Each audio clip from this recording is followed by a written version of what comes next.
నెలవారీ సమీక్షలు జరపాలని, అలాగే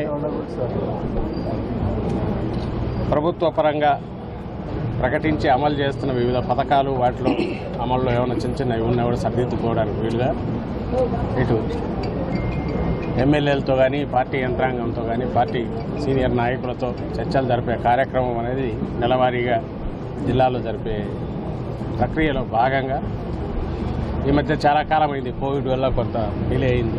మధ్యలో స్థానిక సంస్థల ఎన్నికలు రావడం వాటి వల్ల డిలే అయింది. సో అందువల్ల ఇన్ఛార్జి మంత్రి గారు నేను కూడా ఈరోజు ఇక్కడ కడపకు రావడం జరిగింది.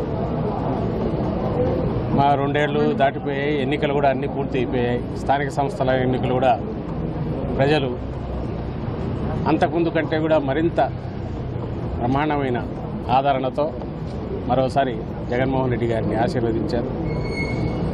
ఇప్పుడు ఆ జెడ్పీటీసీ ఎంపీటీసీ కూడా ఐ థింక్ రేపు ఎప్పుడో తీర్పు రావాలి. అది ఎప్పుడు బ్యాలెట్ బాక్సులు ఓపెన్ చేసినా సర్పంచులు మిగిలినవి ఎట్లొచ్చాయో వాటిలాగే వాటికంటే మిన్నగా కూడా వాటి ఫలితాలు ఉంటాయి. ఆ ధీమా ఎక్కడి నుంచి వచ్చిందంటే గత 2 ఏళ్ళుగా 2.5 సంవత్సరంగా అధికారంలోకి వచ్చిన రోజు నుంచి మన ప్రియతమ ముఖ్యమంత్రి జగన్మోహన్ రెడ్డి గారు పార్టీ మేనిఫెస్టోలో ఏమేమి చెప్పామో వాటిన్నింటినీ 95% పైగా అమలు చేయడము, చెప్పనివి కూడా ప్రజలను సంక్షేమం కోసం అలాగే రాష్ట్ర అభివృద్ధి కోసం పనికొచ్చేవన్నీ దీర్ఘకాలికంగా రాష్ట్రాన్ని ప్రపంచ స్థాయి పటంల మీదనే ఒక మెరుగైన ఇతర దేశాలతో పోల్చే రకంగా కూడా వ్యవస్థల్లో మార్పులు తీసుకొచ్చిన నేపథ్యంలో ఆశించిన విధంగానే అనుకున్న రీతిలోనే అంతకంటే మెరుగ్గా కూడా ఎవరైతే మా కోసం పనిచేస్తారో వాళ్ళకు మా ఆశీస్సులు ఎప్పుడూ ఉంటాయని ప్రజలు మరోసారి రుజువు చేశారు.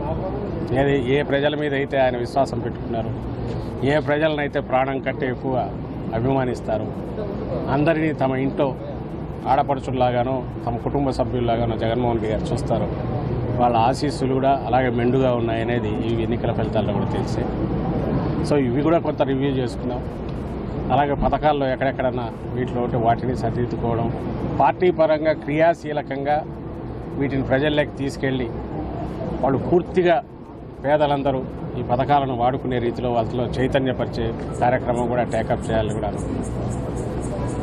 సో త్వరలో రాబోయే బడ్జెట్ ఉప ఎన్నిక కూడా ఉంది, దాని గురించి కూడా డిస్కస్ చేసుకున్నాం. సో ఇలాంటి కార్యక్రమం నెలవారీ కూడా జరుగుతాయి. ఇన్ఛార్జి మంత్రిగా ఆయన మధ్యలో డిఆర్సీ ఉన్నప్పుడు వస్తుంటారు. నా వరకు నేను నెలకు ఒకసారైనా వచ్చి అందరితో కూర్చొని డిస్కస్ చేద్దాం, ఇద్దరం కూర్చొని మాట్లాడదాం అనేది నిర్ణయం జరిగింది. ఇది ఈరోజు జరిగిన కార్యక్రమం. Thank you.